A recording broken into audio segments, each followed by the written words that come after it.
بسم اللہ الرحمن الرحیم الفصل الثانی، یہ باب اثبات عذاب القبر کی فصل ثانی کی شروع کی روایتیں ہیں، جس میں نبی اکرم صلی اللہ علیہ وآلہ وسلم نے خبر دی ہے، بتایا ہے کہ قبر میں جانے کے بعد ایک مومن کے ساتھ کیسا سلوک ہوتا ہے اور منافق کے ساتھ کیسا سلوک ہوتا ہے، کافر کے ساتھ کیسا سلوک ہوتا ہے۔ یہ باتیں ان روایتوں میں بیان فرمائی گئی ہے، اور جیسی حضور اکرم صلی اللہ علیہ وسلم نے بیان فرمائی ہے اسی پر ایمان لانا ضروری ہے۔ یہ من اخبار الغیب ہے، ہماری آنکھوں سے چھپی ہوئی چیزیں ہیں، اور کل جو مقدمہ بیان کیا تھا اس کو سامنے رکھ کر یہ چیزیں بالکل واضح ہے۔ حضرت ابو ہریرہ رضی اللہ تعالیٰ عنہ کی روایت ہے، فرمایا رسول اللہ صلی اللہ علیہ وسلم نے اذا اقبر المیت اتاہ ملکان اسودان ازرقان، جب کسی میت کو قبر میں داخل کر دیا جاتا ہے، یعنی دفنا دیا جاتا ہے، یہ قید اغلبی ہے۔ بتایا تھا کہ فرشتوں کے سوالات قبر میں دفنائے جانے کے ساتھ خاص نہیں ہے۔ اگر کسی کو نہ دفنایا جائے، کوئی ڈوب کر مر جائے، کوئی جل کر ختم ہو جائے، یا کوئی اور طریقے سے درندوں کے پیٹ میں چلا جائے، تب بھی یہ سب تو ہونے والا ہے۔ لیکن چونکہ زیادہ تر لوگ قبر میں دفنائے جاتے ہیں، اس لیے اغلبی اعتبار سے وہ بات ذکر فرما دی گئی۔ جب میت کو قبر میں داخل کر دیا جاتا ہے، یعنی جب کسی آدمی کا انتقال ہو جاتا ہے، تو اتاہ ملکان، اس کے پاس آتے ہیں دو فرشتے۔ کیسے ہوتے ہیں وہ فرشتے؟ اسودان، جو انتہائی سیاہ فام، سیاہ رنگ، کالے رنگ والے، ڈراؤنی شکل۔ ازرقان، ازرق کہتے ہیں نیلے رنگ کو، تو اوپر بتایا کہ اسودان سیاہ فام ہوں گے، اور یہاں کا ازرقانی جو کالا ہے وہ نیلا رنگ کا کیسا ہو سکتا ہے؟ ازرقانی کا مطلب یہ ہے کہ ان کی آنکھیں بہت نیلی نیلی ہوگی، جو مانجری آنکھ ہوتی ہے، تو آدمی ایک دم کالا اور اس کی آنکھیں انتہائی نیلی ازرق، سمجھے، جیسے کالی بلی ہو اور اس کی انتہائی نیلی آنکھیں ہوتی، کتنی ڈراؤنی شکل لگتی ہے۔ فرشتے جو آئیں گے وہ بھی ایسے ہی آئیں گے، اور جان بوجھ کر اللہ تعالیٰ ان کو ایسا بھیجیں گے اس لیے کہ اس صفت میں، یعنی سیاہ رنگ آدمی کا، فرشتے کا، اور اس کی آنکھیں ایسی نیلی، اس میں ایک وحشت، ہول اور خوف پیدا ہوتا ہے، اور اس کی وجہ سے کافروں کے لیے یہ خوف زیادہ بڑھ جائے گا۔ اور مومنوں کے سامنے کیوں ایسے آئیں گے؟ اس کی وجہ سے ان کا امتحان ہوگا، اور اللہ تعالیٰ انہیں ثابت قدم رکھیں گے۔ دو فرشتے آئیں گے، دونوں کے نام بھی بتائے، یقال لأحدہما المنکر وللآخر النکیر، بولتے رہتے ہمارے منکر نکیر کے سوالات۔ تو منکر اور نکیر یہ دونوں فرشتوں کے نام ہیں۔ منکر کے معنی انجانا، نہ پہچانا ہوا۔ وہ فرشتے بھی ایسے ہوں گے کہ اس کی جیسی شکل پہلے کبھی دیکھی ہی نہیں، تو آدمی جب کسی چیز کو پہلی مرتبہ دیکھتا ہے تو منکر ہوتی ہے، انجانی ہوتی ہے، جس کو کبھی جانا نہیں، ایسی ہوتی ہے۔ اور نکیر بھی اسی سے، نکیرہ نہ پہچانا ہوا، غیر متعین۔ فیقولان، وہ دونوں آ کر پوچھیں گے، ما کنت تقول فی ھذا الرجل، ھذا الرجل سے مراد نبی اکرم صلی اللہ علیہ وسلم کی شکل، جیسے کہ کل روایت آئی تھی، وہ سامنے لائی جائے گی اور پوچھیں گے تو ان کے بارے میں، اس شخص کے بارے میں کیا کہتا تھا؟ فیقولو، وہ بندہ کہے گا، ہوا عبد اللہ ورسولہ، جو مومن ہوگا وہ یہ کہے گا یہ اللہ کے بندے ہیں اور اس کے رسول ہیں۔ اشہد اللہ الہ الا اللہ وان محمدا عبدہ ورسولہ، اس بات کی شہادت جیسے وہ دنیا میں سچے دل سے دیتا تھا، قبر میں بھی اللہ تعالیٰ اس کو ثابت رکھیں گے، اور فرشتوں کے سوال کے جواب میں وہ بالکل ٹھیک جواب دے دے گا۔ فیقولان، اب امتحان میں پاس ہو گیا۔ یہ دونوں فرشتے اس کو کہیں گے، قد کننا نعلم انک تقول ھذا، ہم جانتے ہی تھے، ہمیں تو معلوم ہی تھا کہ تو ایسا ہی کہے گا۔ کیسے معلوم تھا ان کو؟ دنیا کے اس کے احوال سے واقف تھے، کہ جو دن رات 50 مرتبہ کلمہ طیبہ کا ورد کرتا تھا، جو دن میں سینکڑوں مرتبہ نبی اکرم صلی اللہ علیہ وآلہ وسلم پر درود بھیجتا تھا، تو فرشتوں کو بھی اللہ کی طرف سے علم تھا کہ میرا یہ بندہ زمین سے چند گز نیچے آ کر اس بات کو بھول نہیں جائے گا۔ اب یہ جب کامیاب ہو گیا تو ثواب قبر شروع ہو جائے گا. ثم یفسح له فی قبرہ، پھر اس آدمی کے لیے، اس بندے مومن کے لیے اس کی قبر میں وسعت کر دی جاتی ہے. قبر تو بہت چھوٹا سا تنگ گڑھا ہوتا ہے، 2 آدمی کا کھڑا رہنا اس میں مشکل، 1 ہاتھ 1.5 ہاتھ جتنے چوڑائی ہوتی ہے، کچھ گہرائی ہوتی ہے، اور اس کے اوپر بھی لکڑے رکھ دیے جاتے ہیں، تو وہ تو بہت تنگ ہوتی ہے. لیکن پھر اللہ تعالیٰ کی طرف سے اس کے لیے اس کی قبر میں وسعت کر دی جاتی ہے. بتایا تھا کہ وسعت کا مطلب یا ظاہری وسعت مجھے تجھے نظر آئے ایسا کوئی ضروری نہیں ہے، اس لیے کہ قبر تو لائن سے ہوتی ہے. یہاں وسعت سے مراد معنوی وسعت ہے جو انسان کو اپنی نری آنکھوں سے نظر نہیں آتی. کتنی وسعت؟ 70 ذراعا فی 70، 70 ہاتھ چوڑی اور 70 ہاتھ لمبی. 70 فی 70 یہ عربی بولنے کا طریقہ ہے. جیسے اردو بولتے ہیں 70 بائی 70 بائی بولتے ہیں اس کو، اور بیچ میں وہ ملٹی پلائی کی نشانی لگا دیتے ہیں. لکھنے کا طریقہ یہ ہے 70، اس کے بعد بیچ میں ملٹی پلائی گوڑاکار کا نشان، اور اس کے بعد پھر 70. اس کو کیا بولتے ہیں؟ 70 بائی 70، یعنی 70 بائی چوڑا اور 70 گز چوڑا اور 70 گز لمبا. جیسے بولتے ہیں 10 در 10، فارسی میں در کا لفظ آتا ہے. در کا ترجمہ وہی فی کا ترجمہ ہے. عربی میں 70 فی 70، اور فارسی میں 10 در 10، یعنی 10 بائی 10، یعنی 10 گز لمبا اور 10 گز چوڑا. تو اس طرح بولا جاتا ہے. تو اس کے لیے قبر بہت زیادہ کشادہ کر دی. 70 کا عدد عربی میں کثرت کے لیے استعمال کیا جاتا ہے، بہت زیادہ کشادہ کر دی جائے گی. پھر قبر تو اندھیروں کا گھر ہے، آدمی کو اندھیرے سے ویسے ہی وحشت اور ڈر ہوتا ہے. ثم ينور له فيه، پھر اس کے لیے قبر میں روشنی اور اجالا کر دیا جاتا ہے. اندھیرے ختم. اب ظاہر میں تو اندھیرا ہی دکھتا ہے جب بھی قبر کھودو گے، لیکن اللہ تعالیٰ اس کی روح کے لیے روشنی کر دیتے تاکہ اس کی وحشت ختم ہو جائے. ثم يقال له، پھر اس سے کہا جاتا ہے نم، سو جا.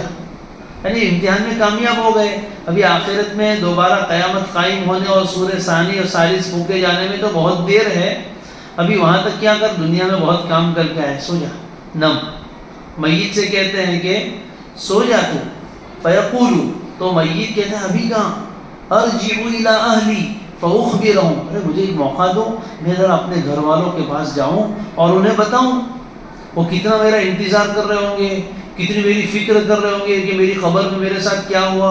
الحمدللہ میں تو کامیاب ہو گیا، میرے ساتھ تو بہت اچھا معاملہ ہوا.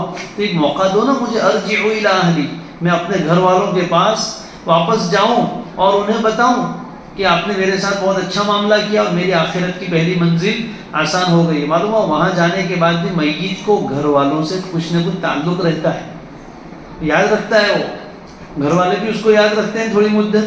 تو یہ میت بھی اپنے گھر والوں کے یاد رکھتا ہے کہ جیسے دنیا میں کوئی بڑا مہم پیش آنے والی ہو اور اس میں کامیاب ہو جائے تو آدمی سب سے پہلے گھر والوں کو فون لگاتا ہے کہ بتا دوں ذرا.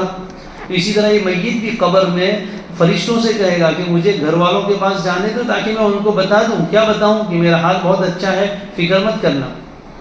فیقولان، وہ فرشتے نہ نہیں کہیں گے، لیکن چونکہ وہ موقع نہیں، جو جاتا ہے واپس آ سکتا نہیں ہے. فیقولان، تو دونوں فرشتے کہتے ہیں نم. اب یہ ہے کہ میت خبر دینے آ سکتا ہے کہ نہیں. بہت سی مرتبہ کسی کو خواب کے ذریعے سے بتایا جاتا ہے کہ بھائی حال اچھا ہے. خواب کبھی صراحتاً ہوتا ہے، کبھی دلالت والا ہوتا ہے، اس کی تعبیر نکالنی پڑتی ہے. تو کبھی کبھی ایسا ہوتا ہے کہ میت اپنے رشتہ داروں کو، کبھی بیوی کو، کبھی اولاد کو، کبھی والدین کو، یا کبھی دوست احباب کو خواب میں نظر آتا ہے. اس کے حال اچھا، جیسے حضور اکرم صلی اللہ علیہ وآلہ وسلم نے بھی خواب میں دیکھا تھا. حضرت خدیجہ رضی اللہ تعالیٰ عنہا کے جو رشتہ دار تھے، جن کے پاس سب سے پہلے آپ علیہ الصلوۃ والسلام وحی کے موقع پر گئے تھے، تو ان کے بارے میں پوچھا تھا. میں نے ان کو خواب میں دیکھا، سفید کپڑے میں ملبوس تھے. اگر ان کا انجام کچھ برا ہوتا تو کسی اور لباس میں ہوتے. تو کبھی اللہ دکھاتے ہیں، کبھی نہیں بھی دکھتا ہے. فیقولان، تو وہ دونوں فرشتے کہتے ہیں نم کا نومت العروس، سو جا دلہن کے سونے کی طرح. کاف تشبیہ کے لیے ہے. عروس دلہے دلہن دونوں کو بولتے ہیں. عربی میں عروس کا لفظ دلہے اور دلہن دونوں کے لیے استعمال کیا جاتا ہے. دلہن کے سونے کی طرح سو جا. الذی لا یوقظہ الا احب اہلہ الیہ. تشبیہ کس معنی میں دی؟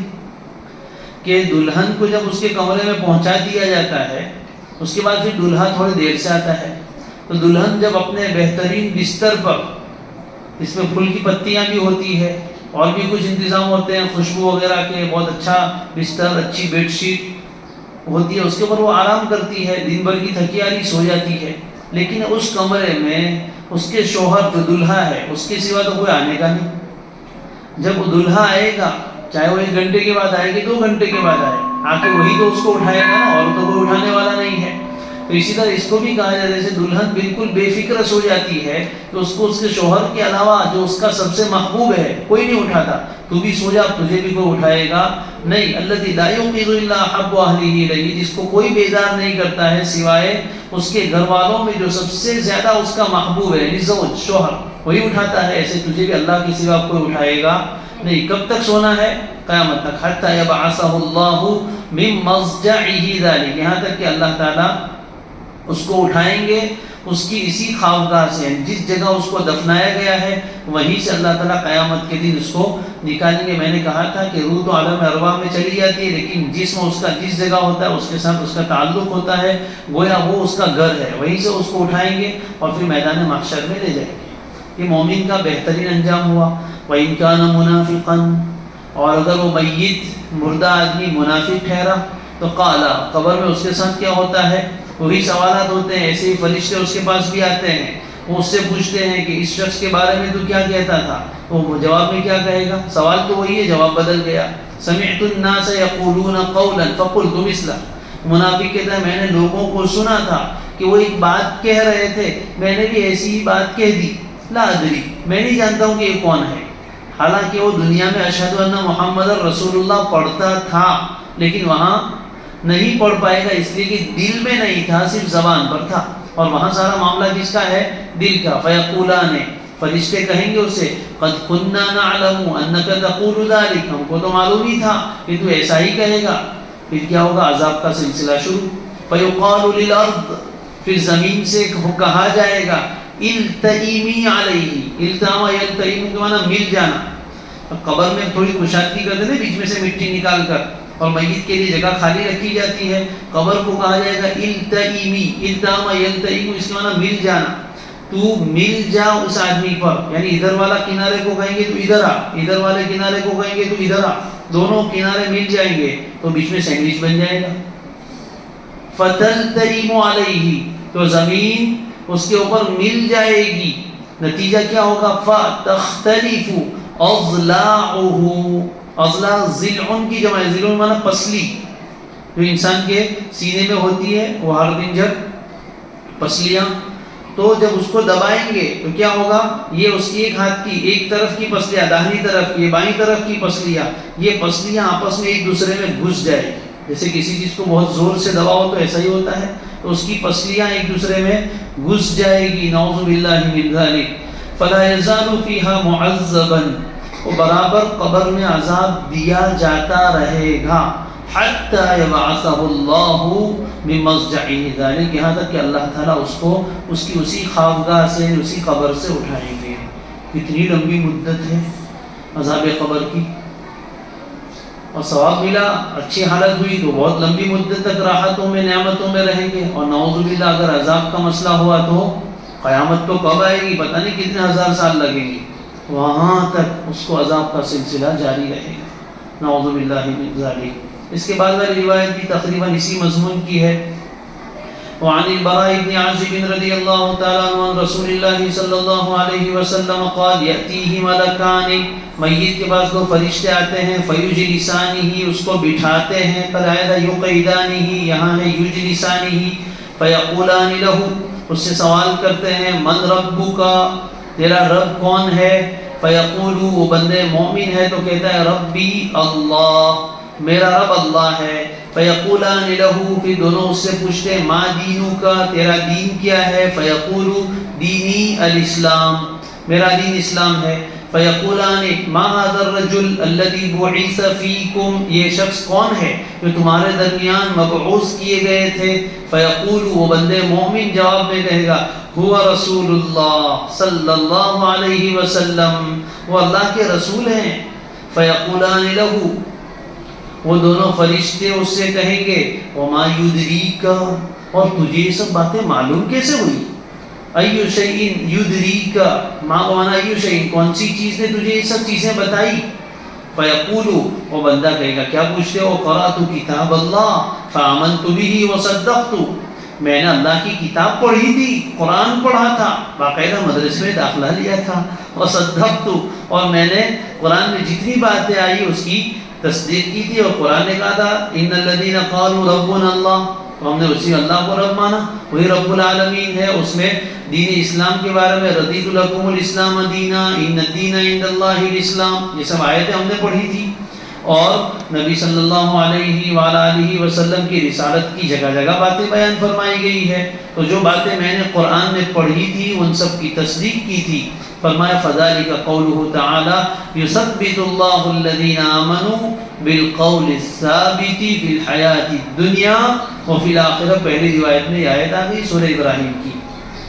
قال، یہ کامیاب ہو گیا، فینادی مناد من السماء، پھر حضور نے ارشاد فرمایا کہ آسمان سے ایک پکارنے والا پکار لگائے گا، ان صدق عبدی، کہ میرے بندے نے سچ کہا، صدق عبدی، میرے بندے نے سچ کہا، کیا نسبت اللہ کریں گے، صدق عبدی، میرا بندہ ہے تو اس نے سچ کہا، فافرشوہ من الجنہ، اس کے لیے جنت کا بستر لگاؤ، افرش یفرشو، فرش لگانا، فرش اپنے آپ بولتے ہیں زمین کو، اس کے لیے فراش بستر کو بولتے ہیں، افرشو لہو من الجنہ، اس کے لیے جنت کا بستر لگاؤ، والبسوہ من الجنہ، اور اس کو جنت کا لباس پہناؤ۔ اب یہ جسم پر تو نظر نہیں آتا ہے، یہ ہماری آنکھوں سے نظر نہیں آتا، لیکن وہ معاملہ روح کا ہے، کل بتایا تھا، اس کو جنت کا لباس پہناؤ، وفتحوا لہ بابا من الجنہ، اور اس کے لیے جنت کی طرف ایک دروازہ کھول دو، وہاں سے خوشبو ہو اور وہاں سے مہک اور ہوائیں چلتی رہے، ایئر کنڈیشن ہے وہاں کا، فیفتح، تو اس کے لیے جنت کا دروازہ کھول دیا جائے گا۔ قال صلی اللہ علیہ وسلم فیأتیہ من روحها وطیبها، چنانچہ اس کے پاس جنت میں سے ہوا اور اس کی خوشبو آتی رہے گی، اور وہ خوشبو ایسی ہے جو انسان کو مدہوش کر دے، پھر وہ تو سب سے بے خبر ہو جائے گا۔ وَيُفْسَحُ لَهُ فِيهَا مَدَّ بَصَرِهِ، اور اس کے لیے قبر میں وسعت کر دی جاتی ہے، اس کی نگاہ جہاں تک پہنچتی ہے وہاں تک، مد بصر بولتے رہتے ہیں، مد بصر، حد نظر، جہاں تک انسان کی نگاہ پہنچے وہاں تک اس کے لیے کشادگی۔ اوپر 70 آیا تھا، اس سے مراد بھی کثرت ہی تھی، یہ تو مومن کا حال ہوا، منافق کا اوپر کی روایت میں پڑھ کے آئے، رہا کافر۔ وَأَمَّا الْكَافِرُ فَذَكَرَ مَوْتَهُ، رہی بات کافر کی تو آپ صلی اللہ علیہ وسلم نے اس کی موت کے ہولناک حالات کا بھی تذکرہ کیا، جس کا یہاں بیان نہیں ہے، راوی نے بیان نہیں کیا، لیکن حضور علیہ السلام نے کافر کو موت کے وقت فرشتوں کی طرف سے جو سختی پیش آتی ہے اس کا بھی تذکرہ کیا۔ قال، پھر فرمایا وَيُعَادُ رُوحُهُ فِي جَسَدِهِ، اور اس کی روح کو اس کے جسم میں دوبارہ لوٹایا جاتا ہے۔ یہ عود روح الی الجسم کیسے ہوتا ہے وہ کیفیت اللہ جانے، لیکن روح کا جسم کے ساتھ تعلق قائم ہو جاتا ہے، روح کا جسم کے ساتھ تعلق قائم ہو جاتا ہے۔ اب کیسے ہوتا ہے، کس درجے کا ہوتا ہے، اس کا یہاں بیان نہیں ہے، اس لیے ہمارا عقیدہ ہے کہ عذاب قبر کا تعلق جسم اور روح دونوں سے ہے، اصل روح پر اور جسم پر اس کا اثر پہنچتا ہے، جیسے پہلے مقدمے میں بیان کیا تھا۔ وَيَأْتِيهِ مَلَكَانِ فَيُجْلِسَانِهِ، دو فرشتے اس کے پاس آتے ہیں، اس کو بٹھاتے ہیں، فَيَقُولَانِ مَنْ رَبُّكَ، وہی سوال جو اوپر مومن سے کیا گیا تھا، فَيَقُولُ، یہ کافر جواب میں کہے گا یہ کرے گا، یعنی اس سے کچھ بولا ہی نہیں جائے گا، یہ ہاں ہاں، یہ کیا ہے، یہ اسماء اصوات میں سے ہے، یعنی آواز کی نقل، ہاں ہاں، یہ کوئی ہاں ہاں بولے گا نہیں، لیکن جب آدمی کبھی متحیر ہوتا ہے، حیران ہوتا ہے، جواب نہیں آتا ہے، تو اس کا منہ کھلا کا کھلا رہ جاتا ہے، ہوا نکلتی رہتی ہے اور ہوا سے مخرج ہاں کا ادا ہوتا ہے، اس لیے ہاں ہاں کرے گا۔ لا ادری، پھر کیا بولے گا، آئی ڈونٹ نو، میں نہیں جانتا ہوں، انگلش والے ایسا ہی بولیں گے۔ فیقولان لہ، وہ دونوں فرشتے اس سے پوچھیں گے دوسرا سوال، پہلا سوال تو نہیں آیا، ما دینک، فیقول وہی ہاں ہاں، یعنی اس کے جواب میں بھی اس سے کچھ بولا نہیں جائے گا، لا ادری۔ فیقولان ما هذا الرجل الذي بعث فيكم، یہ شخص کون ہے جو تمہارے درمیان مبعوث کیے گئے تھے، فیقول، واپس وہی ہاں ہاں لا ادری۔ تینوں سوال کے جواب اس کو نہیں آئیں گے. فَيُنَادِي مُنَادٍ مِّنَ السَّمَاءِ، تو آسمان سے ایک پکارنے والا پکار کر کہے گا ان کذبا، کہ اس نے جھوٹ کہا. دیکھو اوپر کیا کہا تھا؟ صدق عبدی، اور یہاں کیا ہے؟ کذبا. عبدی نہیں کہا. یہ اوپر مومن کی شان کی عظمت ظاہر ہوئی، اللہ اس سے خوش ہے، اس سے کہا عبدی. اور جب ناراض ہوتے تو کیا کرتے ہیں؟ ناراضگی کے موقع پر نام نہیں لیتے. ابا بھی ناراض ہو جائے تو بچے کا نام نہیں لیتے. اللہ نے کہا اس نے جھوٹ کہا ہے. فَافْرِشُوهُ مِنَ النَّارِ، اس کے لیے آگ کا بستر بچھاؤ. وَالْبِسُوهُ مِنَ النَّارِ، اور اس کو آگ کا لباس پہناؤ. وَافْتَحُوا لَهُ بَابًا إِلَى النَّارِ، اور اس کے لیے جہنم کی طرف ایک دروازہ کھول دو. قال صلی اللہ علیہ وسلم فَيَأْتِيهِ مِنْ حَرِّهَا وَسَمُومِهَا، چنانچہ اس کافر کے پاس آتی رہے گی جہنم کی حرارت و گرمی، وَسَمُومِهَا، اور وہاں کی لو. سموم کہتے ہیں لو جو بہت گرم ہوا ہوتی ہے، جس آدمی کو لگ جائے تو بیمار پڑ جاتا ہے. قال وَيُضَيَّقُ عَلَيْهِ قَبْرُهُ، اور اس کے اوپر بھی اس کی قبر تنگ کی جائے گی. حَتَّى يَخْتَلِفُ فِيهِ أَضْلَاعُهُ، یہاں تک کہ اس کی پسلیاں اس میں ایک دوسرے میں گھس جائے گی. ثم يُقَيَّضُ لَهُ أَعْمَى أَصَمٌّ، پھر اس کے لیے مسلط کیا جائے گا. یقید، قیض یقیض کے معنی مسلط کرنا، قرآن میں بھی ہے. من یعش عن ذکر الرحمن نقید له شیطانا، تو قیض یقیض کے معنی مسلط کرنا، پھر اس کے لیے مسلط کر دیا جائے گا، اس کے سر پہ سوار کر دیا جائے گا. کون؟ وہ موصوف بیان نہیں کیا، صفت بیان کی. ایک اندھا اور بہرا فرشتہ. اعما اندھا، اصم بہرا. کیوں؟ تاکہ اس کو دکھے ہی نہیں تو رحم آوے.